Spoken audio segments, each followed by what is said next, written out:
중심에서 대강절을 어떻게 보낼 것인가 라는 제목으로 말씀을 드리고자 합니다. 우리는 성탄절 이전 4주간을 대강절로 지킵니다. 이번 같은 경우에는 25일이 월요일이라서 그때는 대강절이 주일하고 바로 월요일 날 되어져서 한 주간이 되지 아니하고 하루밖에 되지 않지만 어쨌든 이렇게 4주간을 지내게 되어집니다. 이날은 예수 그리스도의 오심을 기대하고 준비하는 절기라는 뜻입니다. 그래서 대림절 또는 강림절이라고도 합니다. 교회 예식서에 보면 대강절에 대해서 이렇게 설명하고 있습니다. 대강절은 교회가 그리스도의 탄생을 즐겁게 기억하며 그의 재림을 기대하는 기간이다. 11월 30일에 가장 가까운 주일로부터 시작하여 크리스마스 전 4주간 지켜진다. 그래서 12월 3일인 오늘이 대강절 첫 주일이 되어지는 것입니다. 예수님의 탄생을 기념하고 예수 그리스도의 재림을 기다리는 기쁨과 설렘이 우리 모두에게 충만하시기를 바랍니다. 오늘 본문에서 미가 선지자는 이상적인 통치자가 탄생할 것을 선포하고 있습니다. 미가는 이상적인 통치자가 어디서 나느냐? 바로 베들레헴 에브라다에서 나올 것이라고 말씀합니다. 베들레헴이 어디입니까? 유다에 있는 작은 마을입니다. 그것은 바로 다윗의 고향입니다. 베들레헴에서 나올 것이다. 그리고 또 에브라다, 베들레헴 에브라다라고 그랬습니다. 에브라다는 무슨 의미입니까? 에브라다는 다윗이 속한 족속을 말합니다. 지금 미가는 이상적인 통치자로 다윗을 모델로 삼고 있는 것입니다. 미가가 선포한 이상적인 통치자는 비록 다윗을 모델로 하고 있지만 이상적인 통치자의 통치 방식은 다윗의 통치 방식과는 전혀 다릅니다. 4절 이하에 보시면 그가 여호와의 능력과 그의 하나님 여호와의 이름에 위엄을 의지하고 서서 목축하니 그들이 거주할 것이라. 이제 그가 창대하여 땅끝까지 미치리라. 이 사람은 평강이 될 것이라고 했습니다. 다윗은 흠도 있고 약점도 있고 전쟁을 하면서 피를 많이 흘렸지만 새로운 이상적인 통치자는 평강 그 자체라 불릴 정도로 평화롭게 통치한다는 것입니다. 다윗은 백성들을 불안하게 통치하기도 했지만 새로운 통치자는 백성들이 안전하도록 통치한다는 것입니다. 다윗은 때때로 자신의 군사력과 권력으로 통치했지만 새로운 통치자는 하나님이 주시는 능력으로 또 하나님의 위엄으로 통치한다 그랬습니다. 주전 8세기 선지자였던 미가의 예언은 금방 성취되진 않았습니다. 이상적인 통치자가 태어날 것을 오랫동안 기다렸습니다. 미가가 예언한 지 700년이 흘렀습니다. 예수님을 따랐던 사람들이 이 미가서의 말씀을 읽고 미가 선지자가 예언한 그 이상적인 통치자가 바로 예수님이시구나 그렇게 믿게 되어졌습니다. 그리고 예수님을 그들이 기다렸던 메시아라고 고백을 한 것입니다. 우리들도 예수님을 메시아로 받아들이고 있습니다. 우리가 예수님을 메시아로 받아들인다는 것은 우리를 다스리는 이상적인 통치자로 예수님을 받아들인다는 것입니다. 여러분들 모두 예수님을 여러분들을 통치하시고 여러분의 가정을 통치하시고 또 우리 원래교회를 통치하시고 한국교회를 통치하는 그런 이상적인 통치자로 받아들이시기를 축원합니다. 이상적인 통치자 예수님은 세상과는 다른 방식으로 우리를 다스립니다. 우리는 예수님 이런 예수님을 우리의 통치자로 모셔드린다고 고백은 하는데 실제로 우리의 삶 가운데에서 세상의 통치를 원하는 사람들이 있습니다. 눈에 보이니까요. 근데 눈에 보이지 아니하는 이 이상적인 통치자 어떤 분이신지 어떤 방식으로 우리를 통치하는지 오늘 우리가 함께 생각해 보고 이제는 바로 이상적인 통치자이신 예수님이 날 다스려 달라고, 우리 가정을 다스려 달라고, 우리 교회를 다스려 달라고 그렇게 받아들일 수 있기를 바랍니다. 첫째로 예수님은 우리에게 자유와 해방을 주시는 통치를 하십니다. 언제나 우리에게 자유를 주시고 우리에게 해방을 주시는 분이시다. 미가서 5장 3절에 보면 이상적인 통치자가 다스릴 때 포로로 잡혀갔던 남은 자들이 돌아올 것이라고 했습니다. 포로로 잡혀간 이유가 무엇이었지요?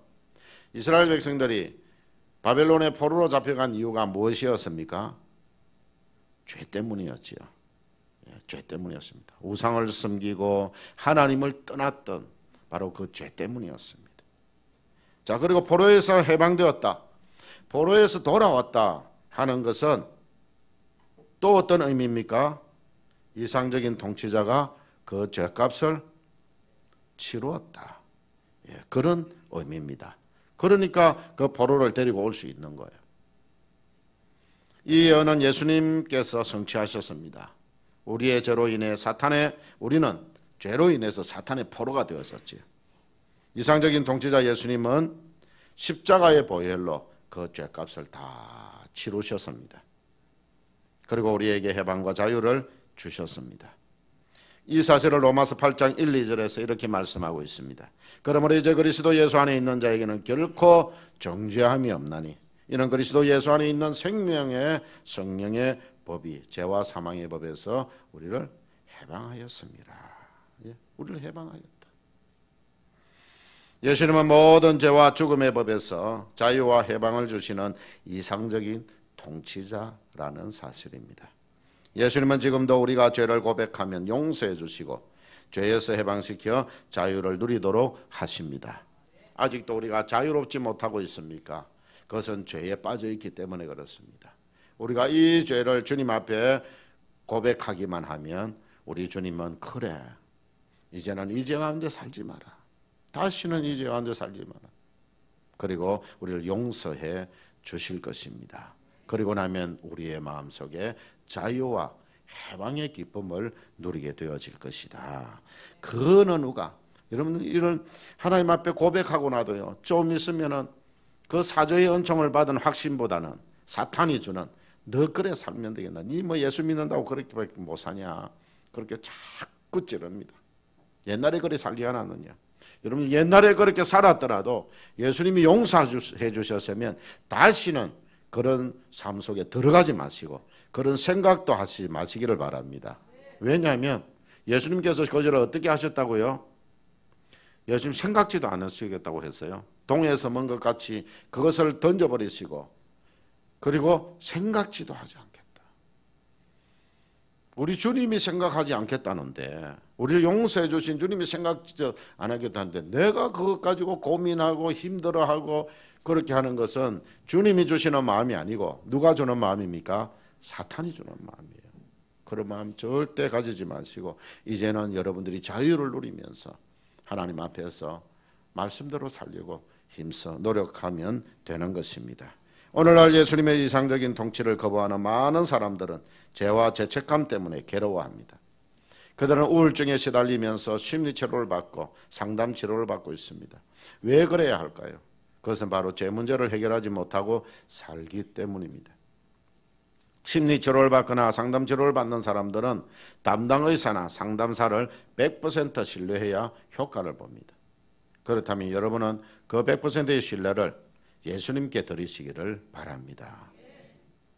그렇게 해서 여러분이 가진 모든 마음의 병이 깨끗하게 치유되시기를 축원합니다. 예수님은 이 땅에 치유하러 오신 분이시라 그랬어요. 병든 자를 치유하겠다고 했습니다. 나는 병 없다, 나는 죄 없다, 그런 사람은 치유함을 받지 못합니다. 내가 죄가 있음을, 내가 병들었음을 주님 앞에 고백할 때에 우리 주님은 우리의 치료자가 되어 주시는 겁니다. 또 두 번째로는 예수님은 하나님의 능력으로 통치하십니다. 미가서 5장 4절 상반절에서 미가는 이상적인 통치자가 여호와의 능력과 하나님 여호와의 이름의 위엄을 의지하고 통치할 것을 말씀하고 있습니다. 그 통치는 성령을 통해 우리의 삶에 필요한 에너지를 공급하시는 통치입니다. 우리가 그 통치를 받아들일 때에 우리의 삶은 성부, 성자, 성령 하나님의 능력을 받는 삶이 되어질 것입니다. 예수님도 여호와의 능력과 하나님 여호와의 이름을 위엄을 의지하고 하셨고, 예수님 부활 승천하실 때에 내가 보혜사 성령을 너희에게 보내어 주시겠다고 말씀하셨습니다. 이제는 이 성령 시대를 살아가고 있는 우리가 삼위일체 하나님께서 우리를 통치해 주실 때에 우리의 삶을 통해서 삼위일체 하나님의 능력이 우리에게 주어진다는 것입니다. 여러분들 보십시오. 모세가 바로에게 나아갈 때에 하나님께서 뭐라고 말씀하셨습니까? 너는 그들에게 하나님같이 될 것이다 그랬습니다. 하나님같이, 하나님은 아니지만 하나님은 누구를 통해서 역사하십니까? 모세를 통해서 역사하신 하나님이 오늘 우리 믿는 자들을 통해서 역사하시는 겁니다. 여러분들이 이상적인 통치자의 통치만 받아들이기만 한다면 여러분들도 세상 가운데 나아갈 때에 여러분들이 하나님같이 될 것이라는 말입니다. 그런 삶을 우리가 살아야 하는 것입니다. 세상 사람들이 우리를 해코지하러 왔다가도 우리를 바라보고 놀라서 뒷걸음질 치는 그런 삶을 살아야 된다는 것입니다. 성도들 가운데 그런 삶을 살아온 분들이 너무 많습니다. 지금도 보고 있고요. 여러분들은 느끼지 못했을지 몰라도 여러분들을 해치려고 왔던 사람들이 하나님께서 막아주셔서 여러분들을 해치지 못하고 돌아가는 사람들이 굉장히 많을 겁니다. 여러분들 보지 못해서 그렇지, 느끼지 못해서 그렇지요.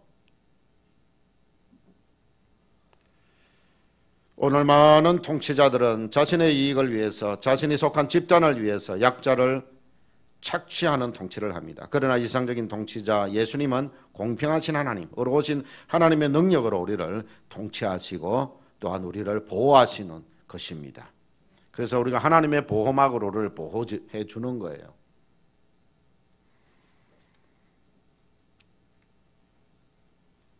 그러나 예수님은 정의롭지 못한 우리의 행동에 대해서는 가차없이 벌하십니다. 그와 동시에 예수님은 평화를 위해 일하는 사람들을 격려하시고 생명을 살리는 일을 하는 사람들에게 힘과 능력을 베풀어 주십니다. 예수님께 힘과 능력을 공급받아서 이 땅에 평화를 이루고 생명을 살리는 일에 힘쓰는 성도들이 되시기를 축원합니다. 이제 세 번째로 예수님의 통치는 땅끝까지 미칠 것입니다. 4절 하반절에서 미가는 이상적인 통치자의 창대하여 땅끝까지 미치리라고 그렇게 말씀하고 있습니다. 이상적인 통치자의 창대함이 땅끝까지 이른다. 이 말은요, 무소 부재 어디든지 미친다는 말입니다. 그래서 이상하게도 우리가 기도할 때에 하나님이 우리의 자녀들, 멀리 가 있는 우리의 자녀들, 해외에 가 있는 가족들까지라도 하나님이 지켜주시는 것입니다. 지켜주시는 거예요. 이번 주간도 제가 여러분들 이렇게 만나면서 하나님 앞에 제일 먼저 하는 것이 감사합니다. 왜냐하면 요즘 사건 사고들을 바라보면요, 희한합니다. 나는 바로 가고 있는데 저 멀리서 그냥 자동차가 하나 날아오는 겁니다. 그래서 옆에서 막아버리는 거예요. 그래서 일가족이 다 숨져버리는 그런 것들이 보입니다. 그리고 파란 신호를 보고 건너가고 있는데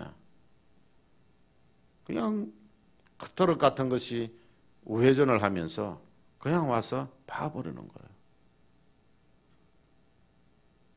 그런 것들을 보면서 하나님께서 지켜주셨음에 늘 감사하고, 그래서 목사는 성도들을 위해서 늘 기도하는 겁니다. 주일날 한 사람이 다 안 보이면 어떻게 되겠어요? 그래서 늘 기도하는 거예요. 기도하다가 주일날 다 보이면 감사하는 거예요. 그래도 한 자리가 비이면 왜 저렇게 비었나, 무슨 일이 있는가 걱정이 되기도 하고, 기도하면서 또 전화해서 괜찮다 그러면 하나님 앞에 감사하고 여러분들에도 감사하고 그러는 것입니다. 하나님의 보호막으로 늘 보호해 주시기 때문에 그런 것이 튕겨가는 거예요. 여러분들이 잘 살아오셔서 그래요. 여러분들이 피하고 다녀가지고 사고를 피하고 다녀가지고 여기까지 오신 것 같아요? 아니요. 그렇게 할 수가 없어요. 오늘날 사건 사고를 바라보면서 저 자리에 내가 있었다면 여러분들은 피할 수 있어요. 저거 날아올 건데 왜 저 자리에 서 있느냐? 그렇게 할 겁니까? 아니요. 공사장인 줄도 모르고 가다가요 푹 날았는데 삥 돌아가지고 옆에 있는 차를 막아버리는 겁니다. 그래서 엄마가 몰던 그 차, 아이 2명과 함께 애들을 데리고 오는 도중에 그런 사고를 만나는 겁니다. 그 자리에서 왜 저렇게 죽지? 나는 피할 건데 그럴 것이 어디 있습니까? 하나도 우리 인간에게는 그럴 능력이 없습니다. 이상적인 통치자, 하나님의 능력과 위엄으로 통치하시는 그 하나님의 통치가 우리에게 임할 때에 그것이 우리가 어디에 있든지 간에 어떤 사건 속에서도 하나님이 우리를 지켜주신다는 사실입니다. 그렇다고 해가지고 사건 사고를 만난다고 해서 또 통치를 받지 못했느냐, 또 그건 아닙니다. 우리의 생명이 다하는 날 어떤 사고를 당하든지 간에 그것은 하나님 품에 안기는 것이기 때문에 우리는 감사해야 하는 것입니다. 감사해야 하는 거예요. 예수님의 통치 방법은 때로는 없는 것처럼 보이지만 예수님의 통치는 사람들의 삶 가운데서 어느 하나라도 놓치지 않고 다스리고 있습니다. 예수님을 따라 사는 사람들은 어찌 보면 예수님께서 십자가에 죽으신 것처럼 무기력하고 헛된 삶처럼 보입니다. 그러나 바로 거기에 삶의 신비와 비밀이 있음을 알아야 합니다. 예수님처럼 겸손하게 죽기까지 하나님께 복종하는 삶을 살 때 그곳에 부활의 기쁨이 있고 예수님의 보호를 받게 되어지는 것입니다. 그래서 우리의 생명을 하나님이 원하신다면 그것까지라도 바칠 수 있는 그래서 죽고자 하는 자는 살 것이라, 살고자 하는 자는 죽을 것이다, 그런 말씀을 하는 겁니다.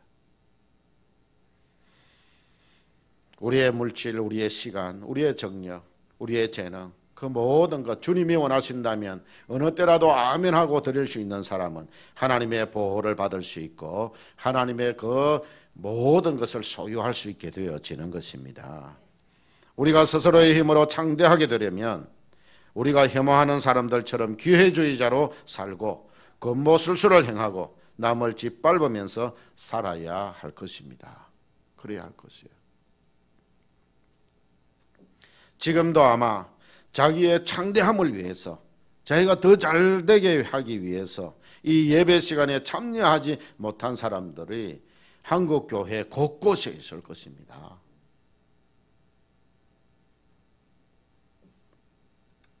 그러나 하나님은 그러한 삶을 결코 창대하다고 하시지 않습니다. 이 세상에서 아무리 많은 것을 모아놓았다 할지라도 하나님이 너 창대했구나, 너 부자가 되었구나, 그렇게 인정하지 않는다는 말이에요. 오히려 실패자로 보십니다. 하나님과의 관계가 실패되어져 버리면 그거는 실패자인 것입니다. 창대한 삶을 살기 원하신다면 예수님의 통치에 복종하면서 사시기를 바랍니다. 그러면 하나님께서 우리를 창대하게 하실 것입니다. 그 창대함이 우리 속에 있어야 돼요. 근데 그 창대함은요, 여러분들 물질이 조금만 있어도 창대한 삶을 살아가는 사람이 있습니다. 물질이 많은데요, 째째하게 살아가는 사람이 있어요. 그렇게 살아가는 거예요. 많다고 창대한 것이 아니고 창대하게 사는 것이 아닙니다. 능력이 있다고 창대하게 사는 사람 살아가는 것도 아니고 지식이 많다고 창대하게 살아가는 것이 아닙니다. 사도 바울을 보십시오. 그가 아무것도 없이 그저 빌어먹으면서 살았잖아요. 빌어먹었다 하니까 거지처럼 살아간 것이 아니고 복음을 전하면서 다 산이다 보니까 집도 없이 그렇게 다니다가 성도들 만나가지고 밥 주면 먹고 거기서 자고 그러면서 복음 전하면서 살았잖아요. 그런데 그분이 째째하게 살았어요? 그분이야말로 창대하게 살았던 사람입니다. 내가 배부름에 처할 줄 알고 배고픔에 처할 줄 알고. 그가 배부를 때 별로 없었어요. 근데 배부름에 처할 줄 알고라는 말은 가다가 보니까 브리스길 나와 아굴라 같은 사람을 만나는 거예요. 루디아와 같은 사람 만나니까 그때는 배부르게 먹었어요. 배부르다가 여기서 내가 그냥 정착하고 살아야지 그러지 않았어요. 그리고 또 복음을 전하면서 살아갈 때 배고프면서 굶주리면서 그 일을 했습니다. 내가 배부름에도 처할 줄 알지만 배고픔에도 처할 줄 알고 부유함에도 처할 줄 알고 가난함에도 처할 줄 알고 그 사람이 창대한 사람입니다. 내게 능력 주시는 자 안에서 내가 모든 것을 할 수 있다고 하는 바로 그런 사람, 바로 예수님의 통치를 받는 그 사람이야말로 창대한 사람입니다.